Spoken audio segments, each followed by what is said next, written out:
Olá pessoal, a aula de hoje será sobre dinâmica do operador densidade, tá? Bom, vamos lá. Dinâmica do operador densidade.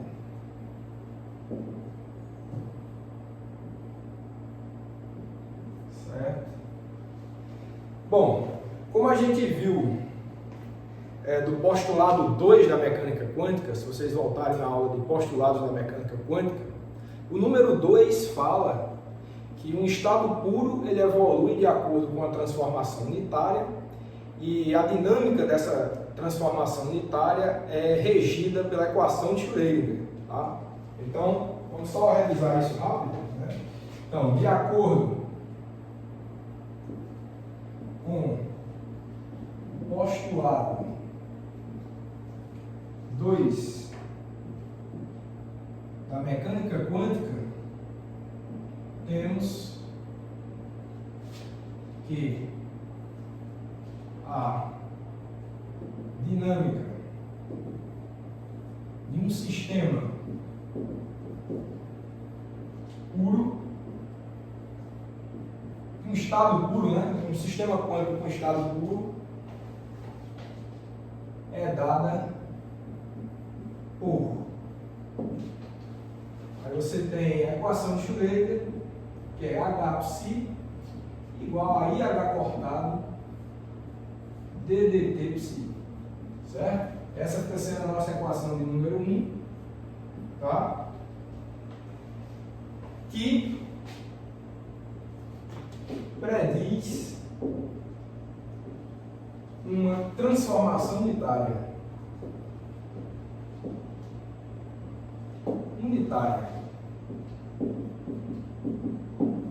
Ou seja, o estado evoluído, psi de t, vai ser dado em função do estado inicial psi de zero, do tempo zero, a partir da aplicação do operador unitário U, tá certo? Então, somente a aplicação do operador unitário U, se você conhecê-lo, você tem, né, para um tempo qualquer, e obviamente esse operador deve depender do tempo, né? Achei importante botar aqui a dependência temporal dele, tá? Então, é um operador que depende do tempo, certo? Equação 2. E quem diz a cara desse operador é justamente a equação de Schrödinger, tá? Aí, a depender de como que o ambiente interage com esse sistema, tá? Aí você descreve a cara desse operador unitário. Então, o modo com que o ambiente interage com esse sistema, você descreve através de um hamiltoniano, pela teoria, tá? E esse operador unitário, ele vai depender desse operador hamiltoniano, tá certo? Então, no caso, tá? No caso em que o hamiltoniano independe do tempo, tá? No caso em que o hamiltoniano independe do tempo,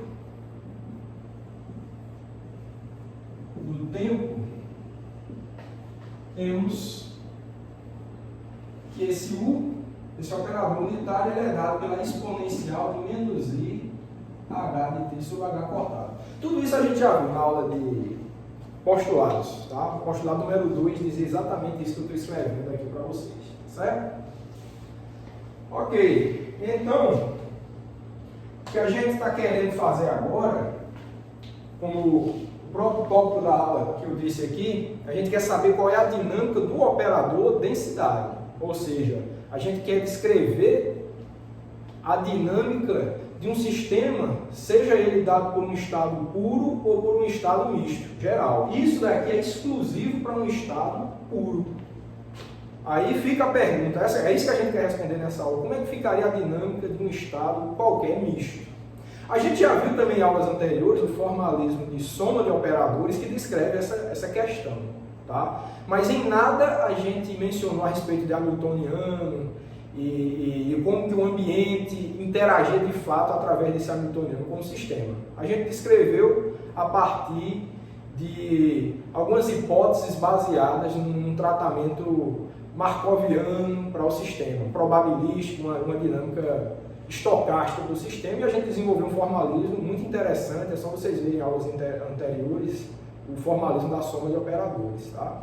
Aqui a gente quer ver uma dinâmica contínua, tá? Dependente do tempo. Lá a gente não falava muito em tempo, falava em probabilidade de um certo evento acontecer. Tá? Aqui a gente está querendo atacar esse problema da dinâmica de um sistema misto, no caso mais geral, né? Um sistema qualquer, a partir do postulado número 2 da mecânica quântica, que tem a equação de Schrödinger como base. Tá? Tá bom, então, considerando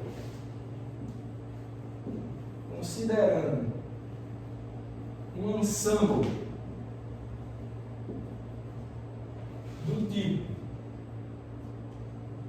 do tipo PI psi, tá certo? Que é isso? É um ensemble misto, tá? Em que você tem uma certa probabilidade clássica PI de ter esse sistema num estado puro psi, tá certo? Então você pode ter um conjunto aí de sistemas puros compondo um ensemble grande com partes, com frações populacionais, em que cada fração tem o seu estado puro. Quando você reúne tudo isso, é o que você tem, é o que você entende de um sistema misto, tá certo? Então, considerando isso daí, né, temos para um dado psi que você vai ter o seguinte, que essa mesma dinâmica é válida para o psi, tá certo? Que o psi de t, certo? Ele vai ser igual a uma operação unitária do psi evoluída a partir do zero, tá bom? Então, com isso eu estou querendo dizer que cada subensemble puro que compõe o ensemble total vai evoluir de acordo com essa regra aqui para ensembles, para sistemas com estado puro, tá certo? Então, é só isso, a gente só está estendendo, dizendo que cada subensemble puro vai evoluir de forma unitária, como prediz o postulado 2 da teoria quântica, certo? Tá, e agora a gente vai utilizar essa ideia para tentar descrever a dinâmica de um estado genérico, um estado quântico genérico, seja ele puro ou misto, tá certo? Então, assim, para o estado ρ, né, igual, um ρ inicial, tá certo? Ρ zero igual a somatório em I de PI psi, que é o operador densidade vinculado a esse tipo de ensemble aqui, temos a seguinte evolução, né? A seguinte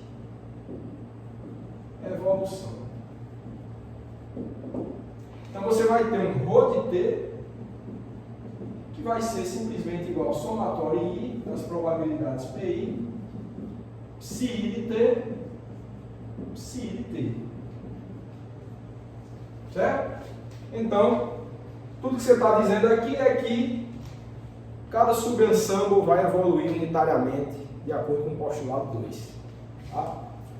Certo? E isso daqui a gente diz que é igual, né, a somatório em I, né?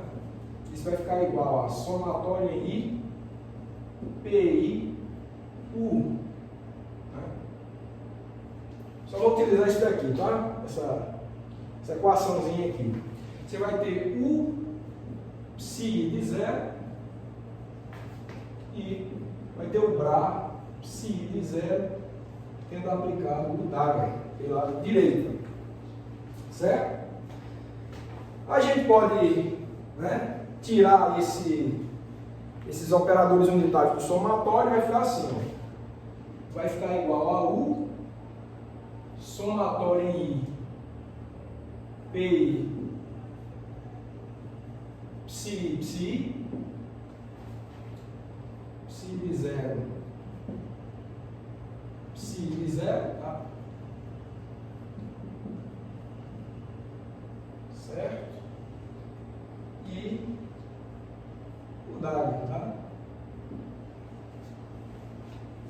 Isso daqui nada mais é do que o ρ0, tá? O W. Tá bom? Então, essa daqui é a nossa equação de número 3. Tá bom? Então, o que é que a gente está vendo a partir desse resultado, né? O que a gente está vendo é que ele fica também, é um caso particular do formalismo do operador de soma, da relação de soma de operadores, né? A gente viu no formalismo da soma de operadores que a evolução do operador densidade era uma soma de termos como esse. Esse é um caso particular que é uma soma de um termo só, tá? E a evolução, nesse caso específico, é unitária. Naquele caso lá que a gente estudou, não necessariamente era unitária, tá certo? A evolução. Então, ficou com essa forma simples aqui. Então, você obtém o operador densidade evoluído em função do tempo, simplesmente a partir da aplicação pela esquerda e pela direita de U e W, certo? Ok. Mas será que a gente consegue descrever isso com mais clareza, utilizando o que a gente conhece da equação de Schrödinger? Então é isso que a gente vai fazer agora, tá?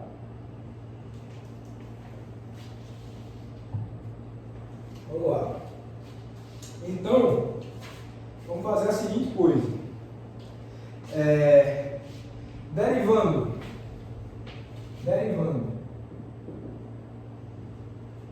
a primeira linha de 3 em t, em função do tempo, o que é que a gente tem? Então eu quero derivar essa linha aqui, ó. Vou derivar essa linha em função do tempo, vamos ver o que é que a gente encontra, tá? Então a gente vai ter d dt rho dt vai ser igual a d dt somatório em i pi psi de t psi de t, tá?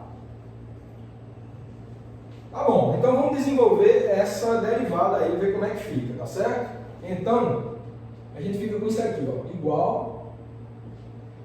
Olha, eu vou entrar com essa derivada, tem 3 coisas aqui para derivar, tem essa e essa. Isso aqui, tá? É um termo constante, não vai contribuir com nada, então vai ficar assim, ó, somatório em i, p de i, tá?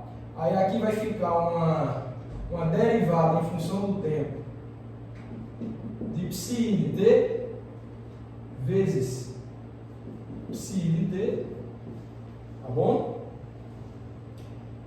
E vai ter um outro termo aqui, que é um termo do tipo psi de t e a derivada em função do tempo de psi de t. Tá certo? Fechar aqui em parênteses. Vamos continuar desenvolvendo isso daí, tá? Então, para a gente continuar desenvolvendo esse resultado aí, a gente vai utilizar o que a gente conhece da equação de Schrödinger, né? Que essas derivadas dos Katz e do Bragg em função do tempo, a gente pode expressar em termos da equação de Schrödinger, a equação número 1 que a gente escreveu hoje, tá certo? Então, o que é que a gente faz aí, né? Vamos fazer o seguinte. Eu só vou lembrar a equação de Schrödinger aqui, tá, pessoal? Ó, vou botar ela aqui embaixo, ó. H psi, né? Igual a IH cortado ddt psi, certo? Então o que a gente tem é o seguinte, que ddt psi vai ser igual a menos i dividido por h cortado, h psi, tá? Tá bom? Então, e dessa equação aqui, tá? Se eu tomar o complexo conjugado dela, tá? Se eu tomar o complexo conjugado dessa equação, o que a gente vai ter é o quê? Ó? Um ddt de um psi vai ser igual a I, porque troca o sinal, né? Dividido por H cortado. E vai ter aqui um psi, seria um H d'água, mas é hermitiano, então H mesmo. Certo? Então, fica com esse formato. Então, a gente vai utilizar esses dois resultados aqui para desenvolver essas duas derivadas, essa e essa. Tá? Então, vamos fazer isso agora. Então, isso vai ficar igual a somatório em PI, somatório em I, desculpa, somatório em I, de PI, e no lugar dessa derivada aqui, a gente vai utilizar esse resultado aqui, tá? Então vai ficar assim, ó. Vai ficar menos I H sobre H cortado, psi I de T, psi I de T, agora um Bra psi I de T, certo?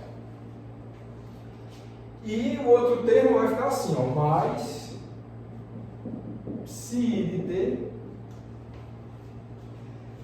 E esse termo ddt aqui, do Bra psi, eu vou substituir isso daqui, ó. Então eu posso até botar esse IH cortado aqui fora, ó, mais I sobre H cortado aqui fora, e vai ficar um psi de T com H atuando pela direita.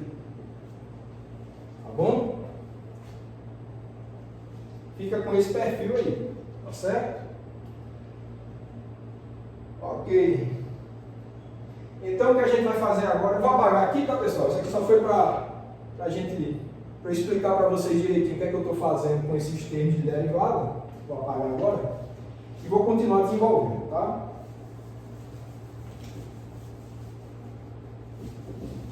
Apagar logo esse lado também. E vamos ver se a gente consegue ajeitar mais essa equação.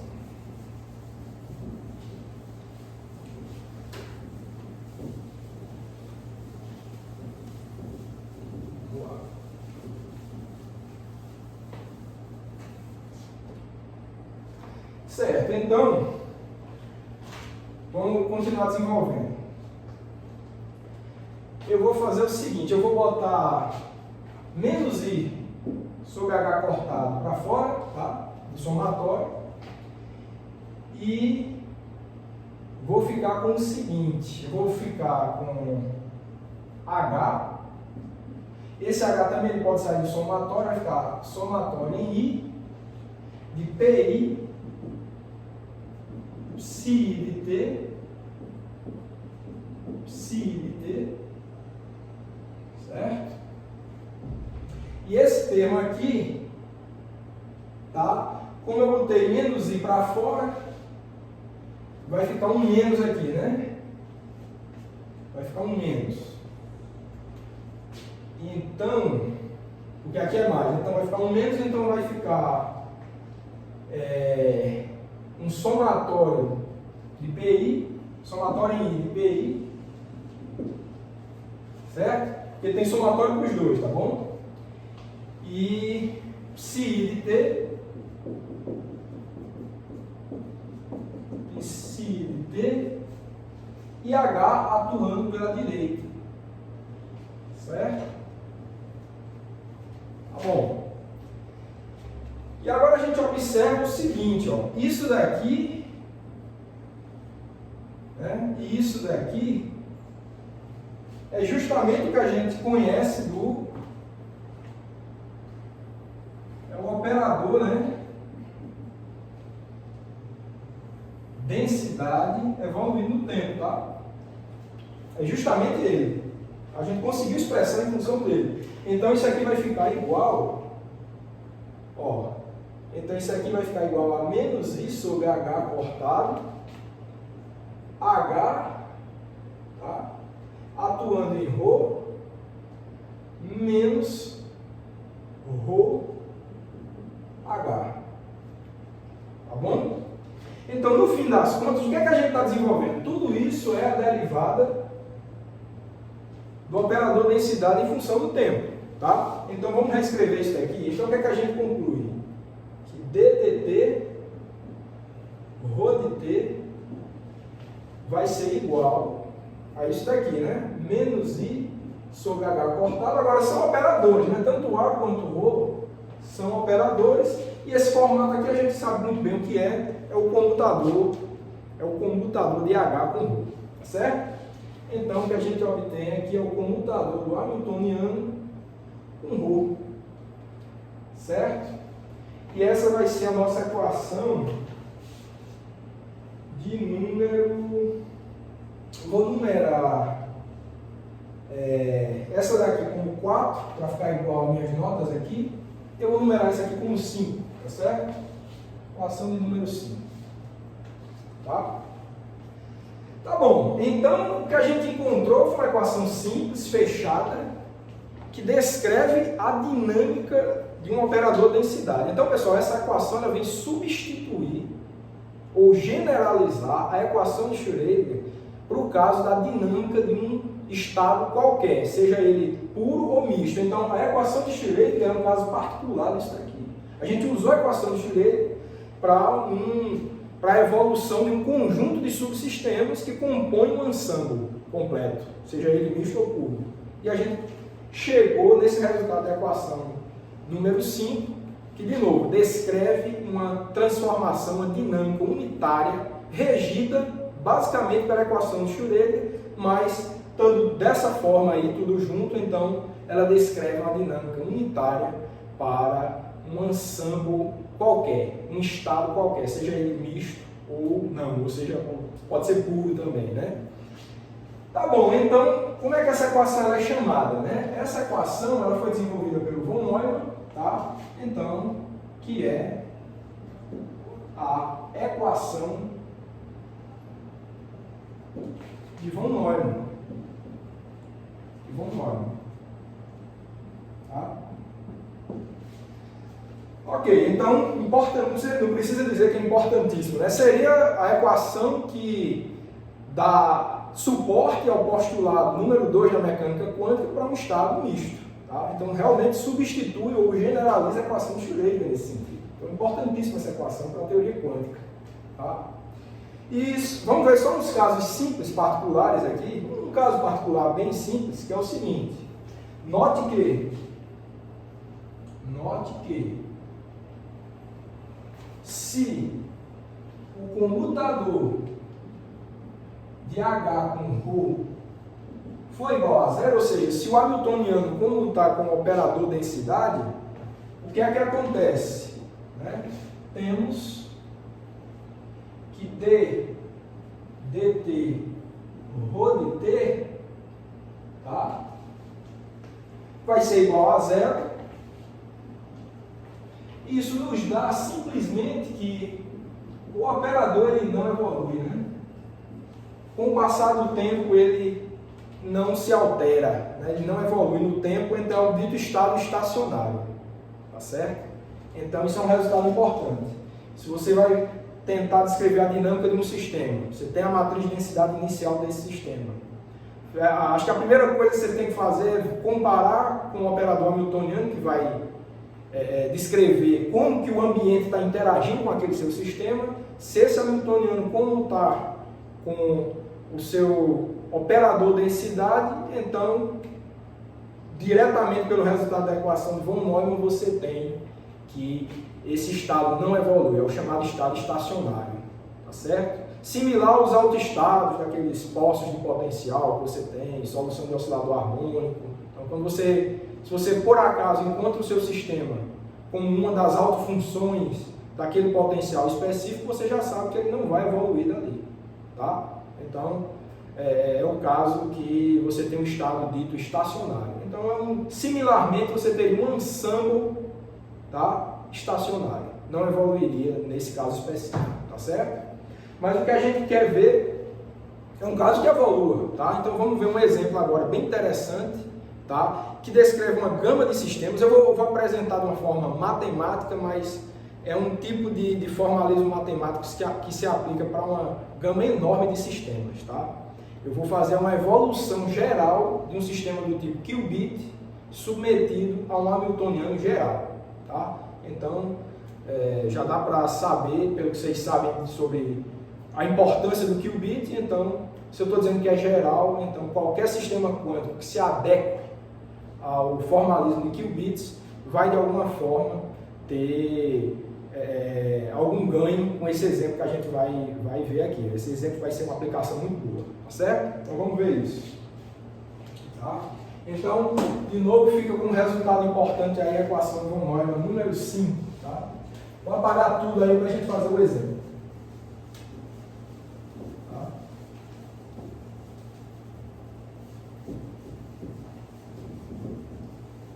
Então, percebam, é importante também perceber, né, a diferença do modo com que a gente está descrevendo a dinâmica de um sistema misto, agora, com base na equação Schrödinger, que é a equação que descreve a dinâmica de um sistema quântico, e a diferença com o formalismo da soma de operadores, que a gente se baseou no formalismo markoviano, num caminho estatístico que esse sistema poderia seguir, que é muito bom também, mas esse é um formalismo auxiliar que é importante a gente conhecer também. Tá?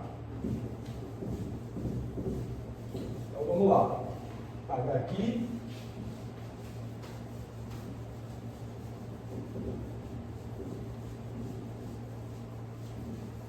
A gente viu o nosso exemplo. No final eu posso até comentar que sistema físico vai se adequar a esse exemplo que a gente vai tratar agora, tá certo?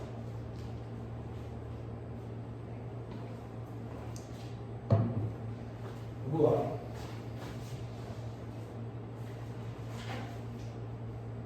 Então, exemplo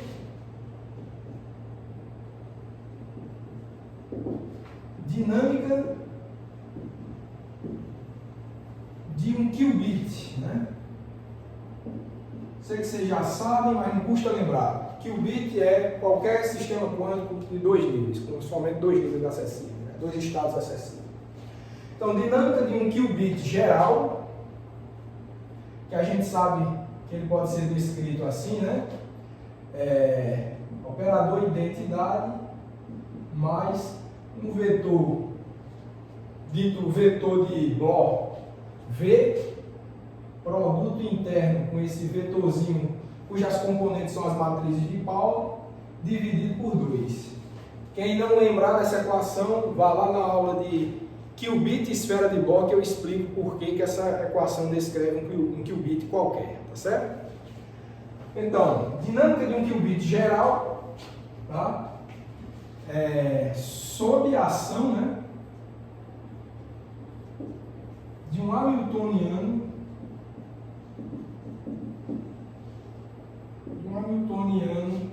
geral, tá? Do tipo H igual. Como é que a gente escreve um hamiltoniano geral? Um hamiltoniano, para evoluir um qubit, ele tem que ter uma matriz 2x2, tá? Ele tem que estar no mesmo espaço de Hilbert que o qubit. Então ele tem que ser uma matriz quadrada, né? 2x2. E se eu estou querendo dizer que esse hamiltoniano é geral, tá? E se você lembrar do postulado da mecânica quântica que diz que qualquer observável, né, no caso aí energia, né, qualquer observável tem na teoria quântica uma representação por um operador hermitiano, então se eu quero dizer que esse hamiltoniano ali, ele é geral, ele tem que ser, no caso mais geral, uma matriz 2x2 hermitiana, qualquer, tá certo? E uma matriz hermitiana qualquer, ela pode ser sempre escrita numa base composta pela matriz identidade e pelas 3 matrizes de Pauli. Tá? Uma combinação linear dessas 4 matrizes gera qualquer matriz hermitiana 2x2. Tá certo? Então, como é que a gente escreve isso? Se é uma combinação linear, então vai ser um número real H0, tá? H0 vezes a identidade no 2 por 2, né? Mais um somatório de I, que pode ser x, y e z, vezes um número real HI, vezes a matriz de Pauli, sigma I. Tá certo? Essa equação aí, como vocês estão vendo, descreve uma combinação linear, né? Na base identidade mais as três matrizes de Pauli, então são 4 termos ali, e esses H0, HX, HY e HZ são os coeficientes dessa combinação linear. Então, repito, essa forma aí descreve qualquer matriz hermitiana 2 por 2. Ou seja, aquele hamiltoniano escrito daquela forma, a depender de quem são os H's 0, X, Y, Z, pode ser qualquer hamiltoniano, então. Tá bom? Então, isso é realmente geral. Bom, só para deixar claro, né? A gente pode, esses HIs aqui, que são HX, HY e HZ, né? Pode compor um vetor H, se você quiser, né? Descrito por componentes HX, HY e HZ, e deixar claro que esses coeficientes são reais, tá certo? Precisam ser complexos e não. Para não confundir, porque a gente trabalha com combinação linear de coeficientes complexos. Nesse caso aqui, para você descrever uma matriz hermitiana 2 por 2, aqueles coeficientes ali podem ser reais tranquilamente. Tá? Ok. Então, o que é que a gente faz agora?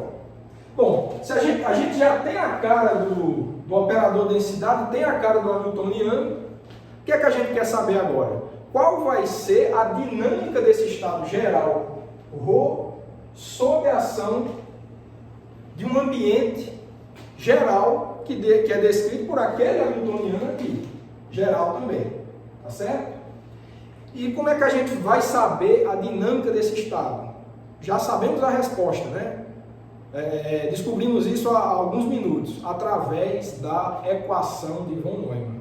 Então a gente vai, com essas duas informações aqui, a gente vai estudar a equação de von Neumann para esse caso e ver como é que esse estado, essa matriz de densidade, ela evolui no tempo. Vamos ver que é um caso realmente interessante, tá certo? Então a gente sabe que tem dois lados da equação de von Neumann, a equação número 5, eu apaguei aqui, é só vocês voltarem no vídeo. Tem uma parte que é a derivada, a gente precisa da derivada do estado ρ em função do tempo, a gente vai precisar calcular isso, e a gente vai precisar também calcular o comutador de H com ρ, do hamiltoniano com o operador de densidade. Vamos começar por essa parte agora, tá? Depois a gente faz a parte da derivada, certo? Então, neste caso, tá? Neste caso, temos... a gente vai ter o seguinte, ó, menos I H ρ, tá? Na equação de von Neumann tem lá menos I sobre H cortado, em vez desse comutador aqui. Eu só estou guardando o H cortado para depois, quando a gente for substituir. Eu quero desenvolver só isso aqui, tá? Depois a gente coloca lá na equação de von Neumann. Então isso daqui vai ser o quê? Olha, tanto o hamiltoniano quanto o operador densidade, né, são dados em função da matriz de identidade. Tá? Se vocês lembrarem das propriedades de um comutador, se você tiver ali uma matriz de identidade, esse comutador não vai influenciar em nada, não vai somar nem vai subtrair nada em comutador nenhum. Então a gente não precisa se preocupar nem com essa parte aqui do hamiltoniano que tem o operador de identidade, nem com essa parte da identidade compondo o operador de densidade. Esquece isso, tá certo?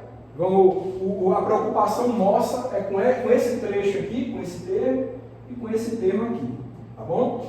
Quando tem esse meio aqui, então eu vou botar logo ele lá para fora, vai ficar I sobre 2, tá certo? Vai vir agora, esse 2 foi do operador de densidade. A gente tem esse H, né? Eu vou botar, vai ficar esse somatório aqui, tá certo? Vou botar esse somatório do H aqui fora, tá? De igual a x, y, z, certo? Vai ficar Esses termos HI eu vou botar para fora do comutador, tá certo? E dentro vai ficar isso daqui, ó. Sigma I, que foi o que sobrou. Sigma I foi o que sobrou do Hamiltoniano. Comutador com o que sobrou aqui do operador densidade. Essa parte já disse, ignorei, esse 2 está aqui fora. Ficou somente esse produto interno, tá certo? Esse produto interno de V, que é o vetor de Bohr, com esse vetor de Pauli. Tá? Ficou isso daí. Tá bom? Tá, agora esse produto interno tem 3 termos, né? Tem Vx sigma x mais Vy sigma y mais Vz sigma z. Essa soma também, 3 termos, tá? Vamos botar essa soma aqui para fora num novo índice, no índice J, tá certo? Então vai ficar assim, ó, igual a menos I sobre 2, somatório em I e J, agora, novo índice aqui, ganhou um novo índice por causa desse cara, igual a x, y, z, né? Todos, tanto I como J pode ser x, y e z, tá certo? HI, temos os termos Vx, Vy e Vz, que vai vir um VJ agora, vou botar ele aqui para fora, tá? E aqui ficou simplesmente um comutador de sigma I com sigma J, certo? Ficou com essa cara aí.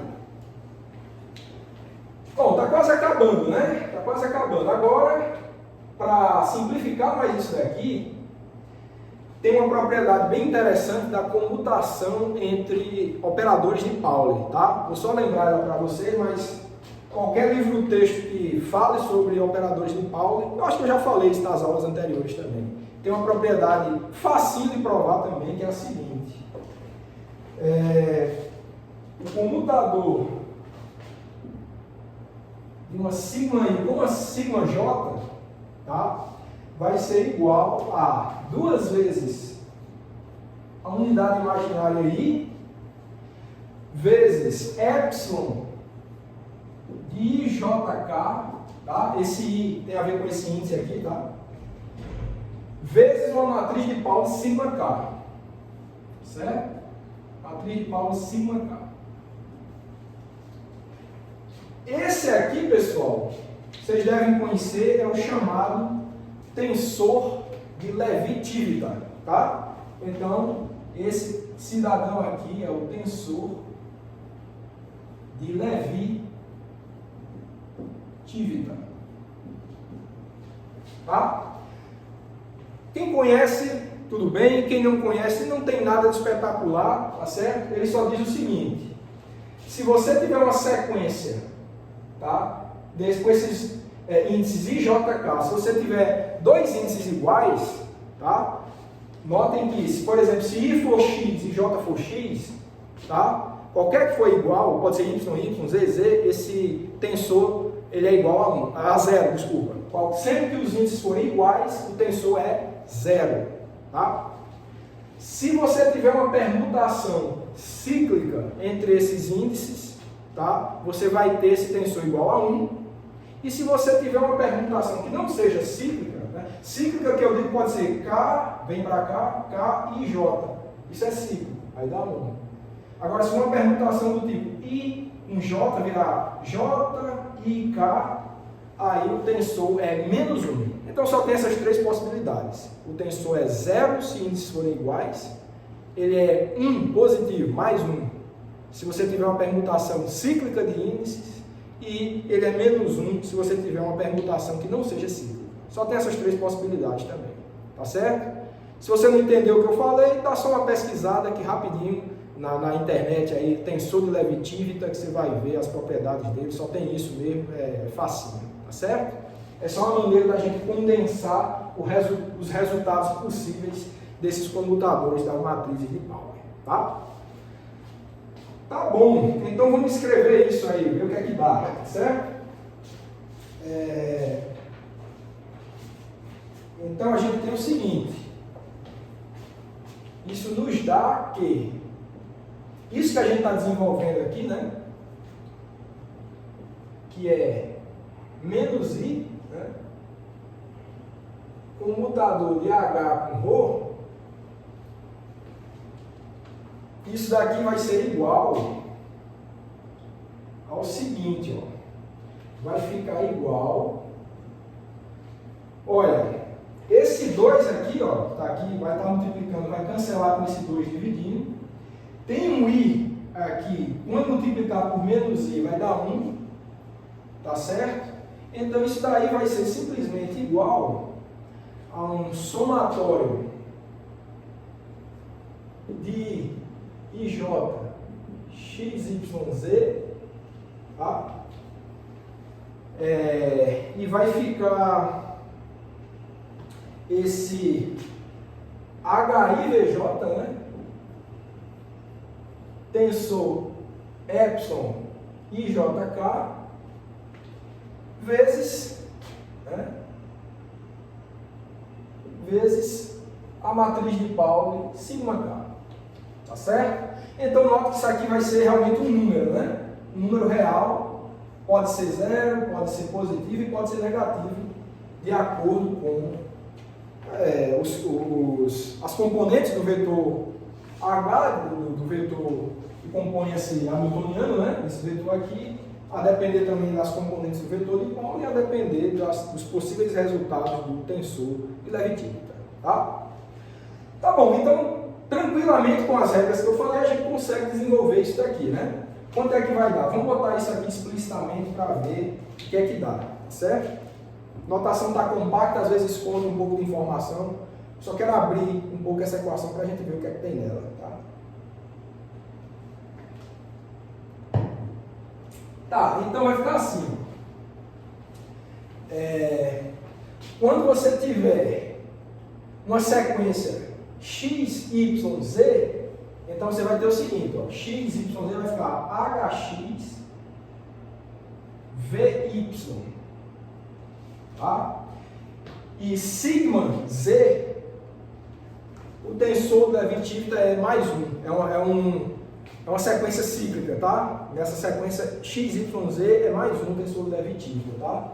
E se você inverte, por exemplo, x com y, se tivesse hy, vx, o tensor do Levi-Tivita vira menos 1 porque foi uma sequência, uma troca não cíclica, uma permutação não cíclica, tá? Então vai ficar assim, ó. Você já pode matar dois termos daqui, vai ficar hy, vx, tá? Sigma, o que sobrou, que é o K, vai ser sigma z, tá certo? Sigma z. Então, essa é uma possibilidade, tá? Sempre que eu tiver hx, vx, são índices iguais, o tensor diz que é zero, então esses termos a gente não se preocupa, tá? Então, vai sobrar o quê? Mais, vai ter um termo do tipo hz, vx, menos hx, vz, sigma y, tá certo? E vai ter um outro termo, tá? Que vai ser hy, vz, menos hz, vy, sigma x, tá? Confiram aí, por essa regra que eu falei para vocês, daí só sobrevivem esses termos aí que eu organizei dessa forma, tá certo? Só vou conferir aqui para ver se está tudo em ordem, com as notas, né?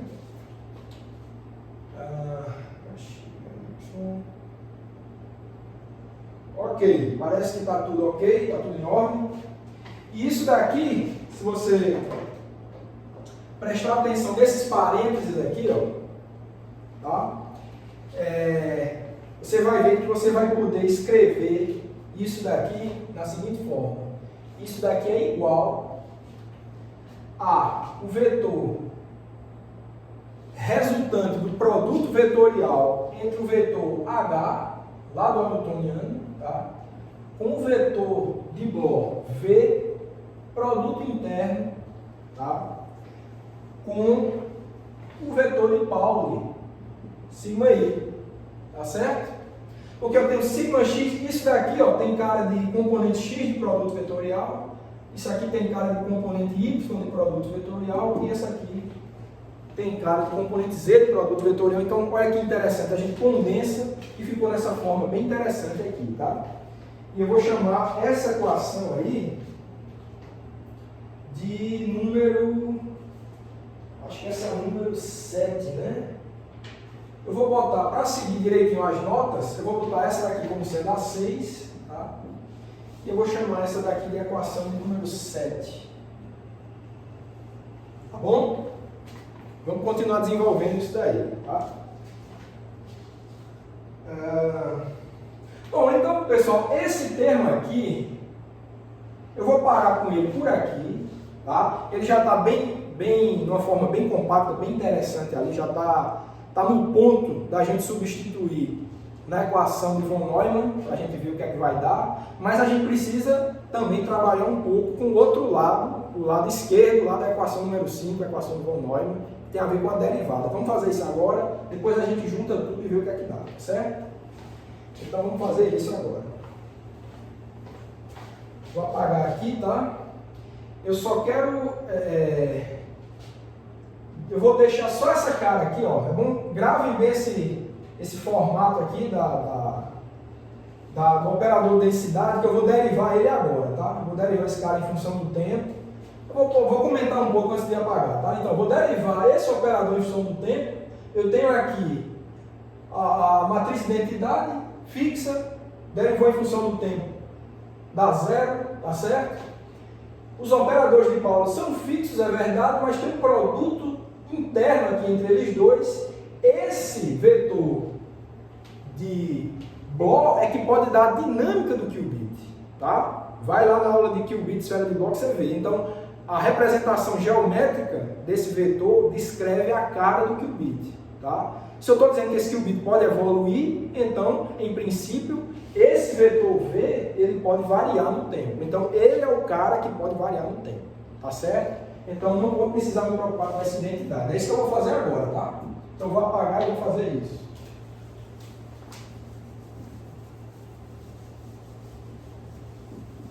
Vou apagar e fazer isso, e a gente junta com o que a gente obteve ali na equação 7.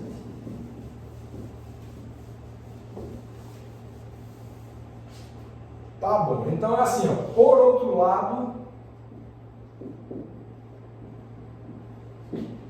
temos, a gente vai ter, ó, que d rho dt, tá? É só fazer o que eu acabei de falar, tá certo? Vai ficar igual a vetor de Pauli, desculpa, vetor de Bloch, V ponto, produto interno, tá? Com o vetor de Pauli dividido por 2. Então a derivada só deu isso, porque só aquele vetor V ali, o vetor de Bloch, é que pode variar no tempo, como eu havia comentado com vocês, tá certo? Então, tendo feito isso, vou chamar de equação número 8, tá? E o que a gente vai fazer agora é substituir as equações 7 e 8 na equação 5, tá? Que é a equação de von Neumann, tá? Vamos lá. Então, substituindo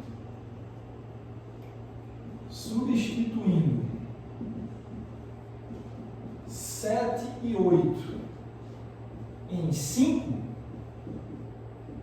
temos, aí a gente vai ter o seguinte, eu vou reescrever a 5 aqui para ficar mais claro, tá? d rho dt igual a menos i sobre h cortado com mutador h com rho, tá certo? Vou apagar aqui, tá? Vou apagar aqui e vamos ver no que vai dar.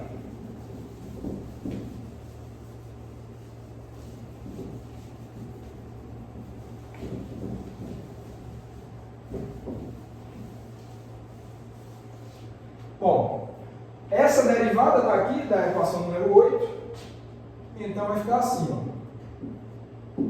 V produto interno sigma sobre 2 vai ficar igual a... Ó, esse daqui é o resultado de menos i comutador de h com rho, tá certo? Mas o que a gente tem aqui é isso aqui dividido por h cortado. Então a gente vai substituir isso daqui dividido por h cortado. Então vai ficar igual a 1 sobre H cortado, tá certo? 1 sobre H cortado, que multiplica o produto interno de H com V e o vetor sigma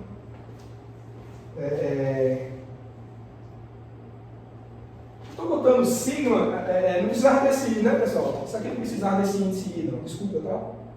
Esse índice não precisava. Isso aqui é as componentes do vetor de Pauli, né? Então não precisava desse índice, não. Então desculpa aí, paga esse índice, não precisa dele, não. E aqui também. É o próprio vetor de Pauli, aqui, né?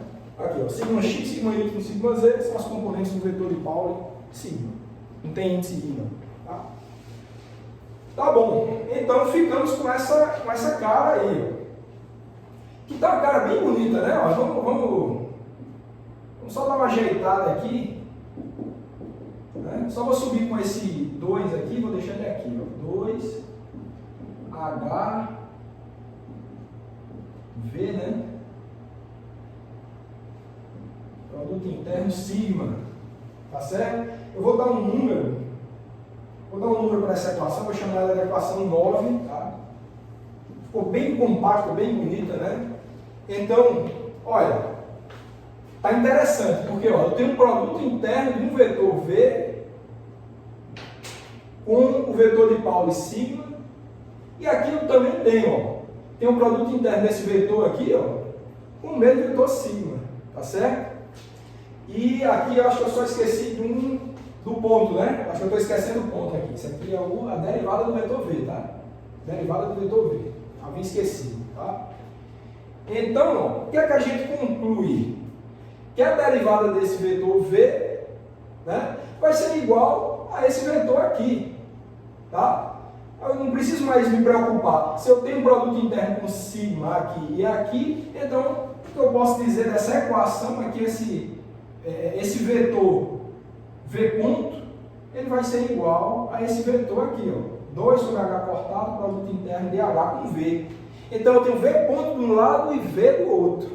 Mas é uma equação vetorial. Se é uma equação vetorial, guarda nela 3 equações para as componentes, para as respectivas componentes. Então, o que é que eu tenho aqui?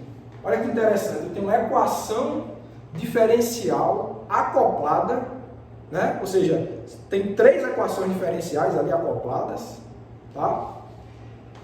Em V, tá certo? Em função, que é dado em função do vetor V e suas derivadas, né? Ou seja, as componentes e das derivadas das componentes. E é uma equação diferencial de primeira ordem, linear também, tá certo? Em princípio, dá para resolver. A gente vai atacar esse problema agora, tá certo? Mas é isso que está dizendo essa equação aqui. Apesar de compacta, então é 3 equações diferenciais ali acopladas, tá certo? Acopladas em função das componentes do vetor V, tá bom? Tá certo. Então vamos ver o que é que a gente pode falar sobre isso, tá?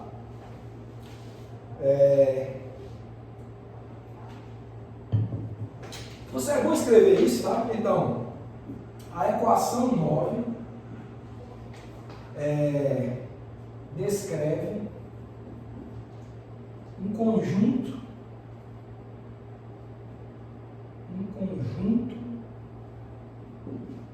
de 3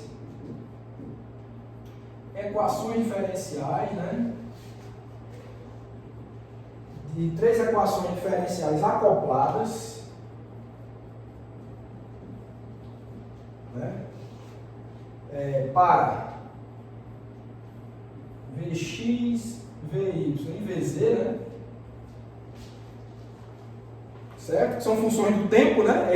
A solução são justamente quem é Vx de t, Vy de t e Vz de t. A solução dessas 3. Agora elas estão acopladas, porque as derivadas delas estão misturadas com as componentes com derivada de ordem zero das outras, né? Então estão acopladas entre si, tá bom? A gente vai ver isso, né? Agora, antes de atacar esse problema, eu já quero adiantar para vocês a solução dele, o que é que vai descrever, tá? Do ponto de vista geométrico, a solução, tá? Então, cuja solução, tá? Vou apagar aqui e vou dizer para vocês o que é que a solução diz para a gente, depois eu calculo, tá? Vou calcular por um caso particular do vetor H, mas que vocês vão ver que pode ser generalizado com um vetor H qualquer. Mas eu vou, antes de tudo, falar o que é que a solução diz para a gente. Cuja solução é dada pelo vetor V girando em torno de H com frequência 2 módulo de H sobre H cortado. Ou seja, a gente vai ter uma coisa desse tipo. Ó. Se você tem um vetor H aqui, certo? O vetor H está aqui, fixo, que é dado de acordo com o hamiltoniano, tá certo? O que a gente vai ter como solução é o seguinte: você vai ter o vetor de Bloch V, tá? Esse cara ele vai estar girando, tá? Com um ângulo de abertura fixo aqui, θ, tá? Em função desse eixo delimitado por H. Então, é uma coisa desse tipo, né? Você tem um vetor H aqui e você tem um vetor V. Esse cara vai estar no movimento de precessão aqui, ó. O H é fixo, esse V vai ficar girando aqui no movimento de precessão, descrevendo um cone, né? Descrevendo um cone, certo? E a frequência é dada por 2 vezes o módulo de H dividido por H cortado. Ou seja, quanto maior for esse vetor H, mais rápido vai girar esse vetor V em torno dele. Então a solução é essa, tá? De jeito que não dá para você ver isso daqui, claro, mas a gente vai resolver esse problema agora, tá certo? Como eu tenho liberdade de H e V, tá? Dos vetores H e V, eu vou fixar o vetor H e ver o comportamento de V para a gente descrever essa situação, tá certo? Então, para a gente enxergar isso através dos cálculos, eu vou dizer que o vetor H, tá certo?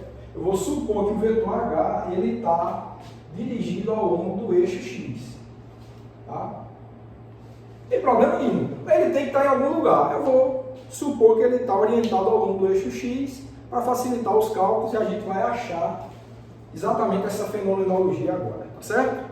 Então vamos fazer isso, tá?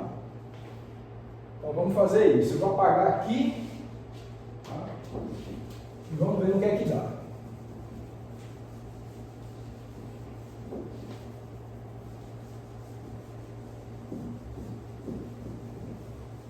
Então, o que a gente vai fazer agora é resolver as equações diferenciais acopladas, tá? Então, supondo, vou botar aqui embaixo, tá? Supondo H igual a H00, ou seja, o componente Hx igual ao módulo de H, né? A gente vai ter o seguinte. Vamos resolver essa equação 9 aqui para esse caso, tá certo? Então, o que é que a gente vai ter? Se são 3 equações, né, acopladas, né, uma vai estar relacionada com a componente x dessa equação vetorial, outra com a componente y da equação vetorial e outra com a z, certo? Vamos fazer a parte em x aqui. A parte em x, ela diz o seguinte, que Vx ponto vai ser igual a 2 dividido por H cortado, tá? E a componente x desse vetor H vetorial V, tá? Quanto é que dá isso? Então a componente x vai ser simplesmente HY, né? Não é só a componente x no produto vetorial. VZ menos HZ VY. Tá? Isso daí. Olha, pessoal, por essa nossa exemplo que a gente está tratando aqui, tá? Que não tem problema, não vai ter perda de generalização nenhuma, tá? a gente está supondo que HX é H, HY é 0 e HZ é 0. Tá? Então o que a gente tem aqui, ó, HY é 0, HZ é 0, então tudo isso aqui, ó, isso aqui é 0, isso aqui é 0, né? Então tudo isso aqui é igual a 0. Essa é a equação diferencial mais fácil do mundo, né? Derivada primeira igual a 0, então isso daqui é Vx de t vai ser igual a Vx de 0. Então, a componente x do vetor v não varia, tá? Ou seja, a componente exatamente ao longo do vetor h, que é o que tem aqui, ó. Vocês estão vendo? Essa parte aqui a gente já achou, né? Ó. A projeção do vetor v ao longo de h ela não varia, ele fica girando aí como se fosse um cone, mas a alturazinha do cone não varia, tá? Então, essa parte a gente já achou, tá? Vou chamar essa equação de 10. Tá? Equação número 10.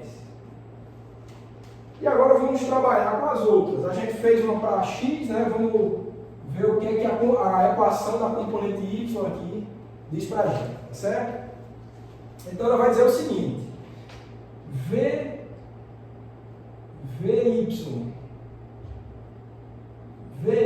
ponto, tá? Vai ser igual a 2 sobre h cortado, 2 sobre h cortado, vezes a componente y de h vetorial v. Vamos ver quanto é que está isso.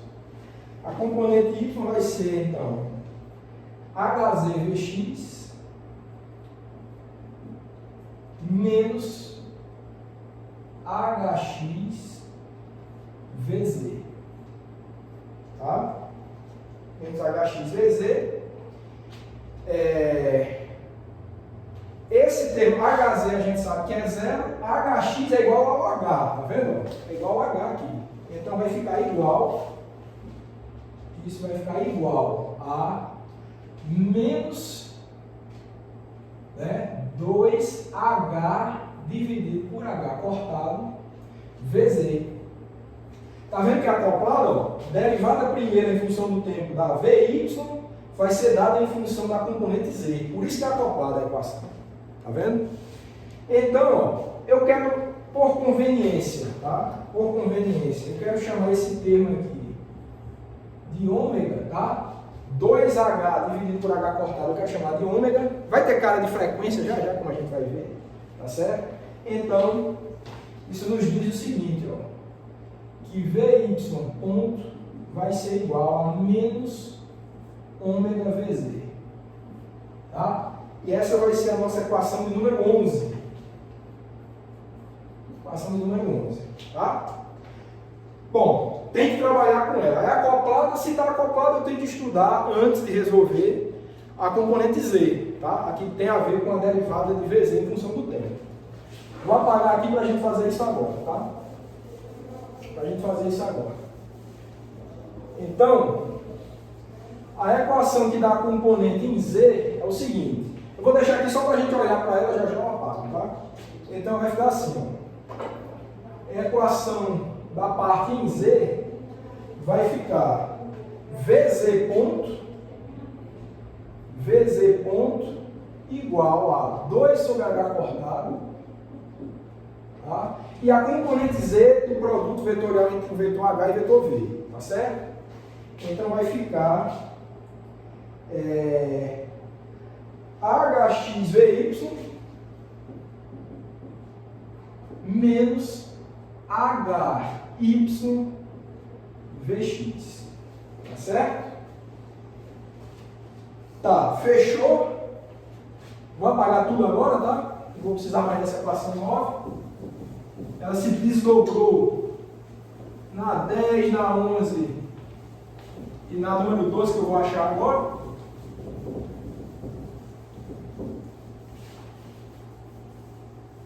Então, vai ficar assim, ó, igual a 2, hx é h, né? E hy é 0, então esse termo não preciso dele, então vamos ficar com 2 vezes h dividido por h cortado, vy, tá? E pela nossa substituição aqui, ó, esse aqui também é o ômega que a gente atribuiu, tá certo? Então, o que a gente conclui é que VZ ponto vai ser igual a ômega VY. Outra acoplada, né? Então, vocês veem, ó, duas equações acopladas, a 11 e a 12.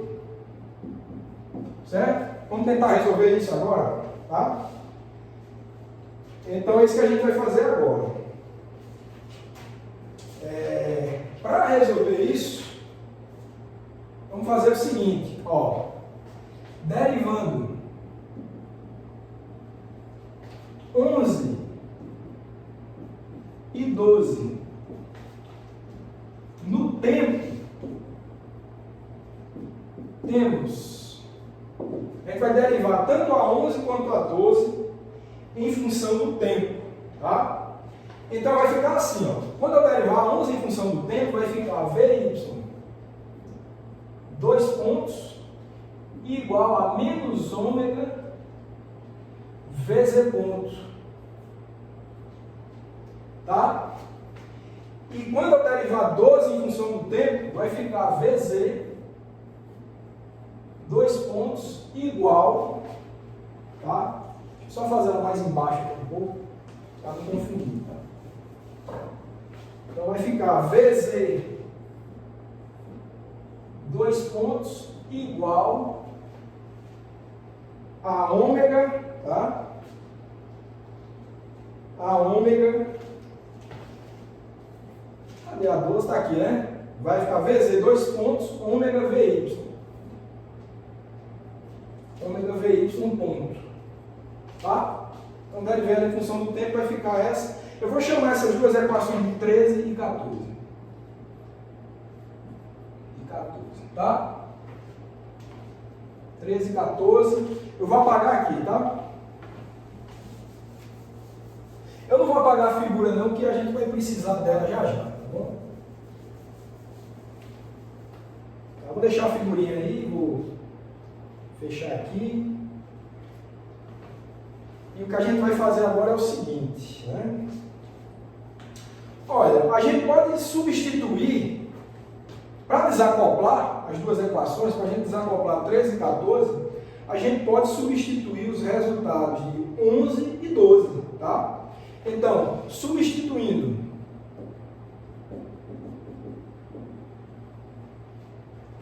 11 e 12 em 13 e 14, temos. Então vai ficar assim, Deixa eu apagar aqui um pouquinho mais.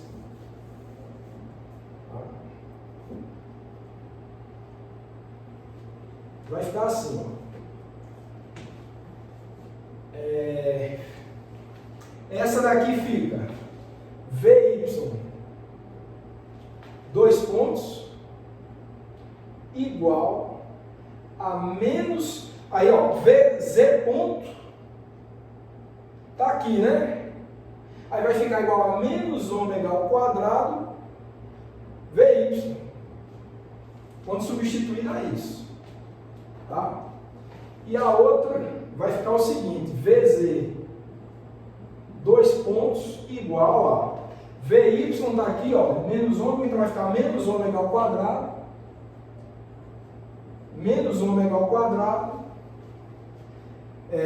VZ. Certo? Então, essas duas equações aí, eu vou chamar 14 e 15, né? Essa é a 14, essa fica sendo a 15. Tá bom? Vou apagar ali para a gente continuar desenvolvendo, tá? Vamos ver a solução, né? Eu acho que vocês já devem saber a solução, né? Nada complicado, tenho certeza que já viram essa equação na vida.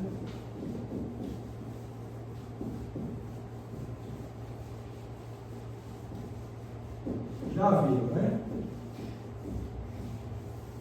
Então é o seguinte, ó, essa equação aqui, pessoal, ela tem cara de equação de oscilador harmônico, né? Equação de oscilador harmônico clássico, né? Solução oscilatória, tá? Então, a cara a gente já sabe qual é dessas soluções, né? Então, a gente pode escrever o seguinte: as soluções de 14 e 15 são do tipo. Qual tipo? Vai ser um VY de t igual a A cosseno de ômega t mais um B seno de ômega t, né? Solução tipo oscilador harmônico. O argumento fica, a raiz disso aqui, né? Se é ômega ao quadrado, fica ômega, né? Tipo oscilador harmônico. Essa derivada, vocês sabem fazer, sabem onde encontrar. Desculpa, essa equação diferencial é uma solução bastante comum, tá? E a VZ de t vai ficar uma solução do tipo C cosseno de ômega t, mesma coisa, né? Mais um coeficiente D seno de ômega t. Tá. E agora, para a gente matar o problema, só falta descobrir quem é A, B, C e D e fim de papo. Certo? Dá para encontrar? Dá sim. Olha, se a gente utilizar essa equação aqui, a 12, a gente tem o seguinte, ó, que a derivada de VZ vai ser igual a ômega VY. Tá? Então, ó, a gente pode até fazer o seguinte, ó,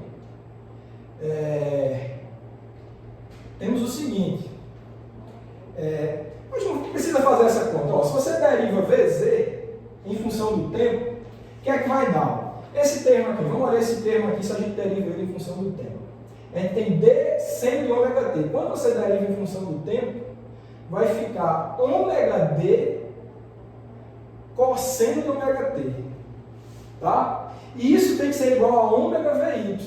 Então, se vai ficar um cosseno aqui, vai ter que comparar com esse cosseno daqui, né? Ó, vezes ômega. Então vai ficar uma coisa do tipo ômega D igual a ômega A. Tá? Faça essa conta, vocês veem que é bem simples, né? Então, que a partir de 12 nos dá, o que é que nos dá? Que quando você faz essa conta, você vai ver que A é igual a D.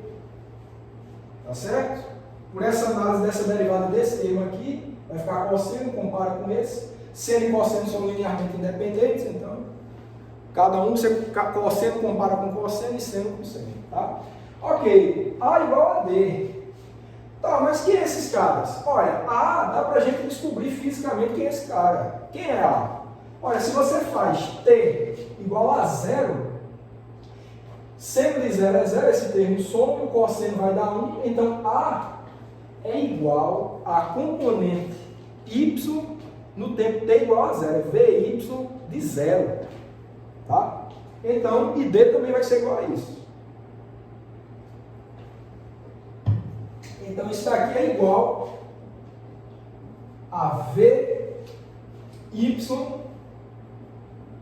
de 0. Certo? E agora, dá para achar quem é C e B? Dá, né? Ó, quando a gente fizer a mesma coisa, ó, olhando para a equação 12, vamos derivar VZ em função do tempo. Tá?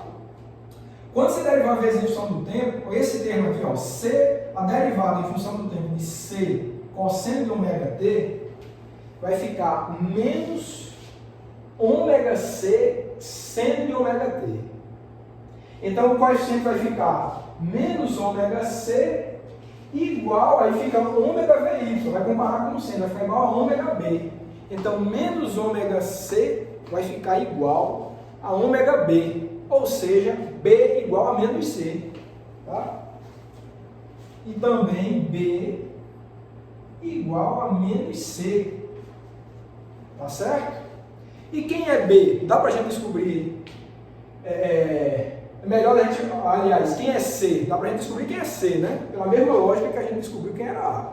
Olha, se eu faço tempo igual a zero aqui, t igual a zero aqui, ó, esse termo do seno desaparece e vai ficar o cosseno igual a 1. Então, o C é igual a VZ de zero. Então, se é igual a menos C, vai ficar igual a menos VZ de zero. E aí acabou, pessoal. Acabou, a solução está dada, né? Vamos escrever ela agora, fechou, né? Então, vou apagar aqui, tá? Achamos a solução, desacoplamos as EDOs, né, as equações diferenciais, e conseguimos achar a solução. Vamos fazer isso agora. A parte em X, né, a gente já encontrou faz um certo tempo, né? Foi a mais fácil que tinha, né? E agora a gente junta tudo. Então, dessa forma, né? Dessa forma,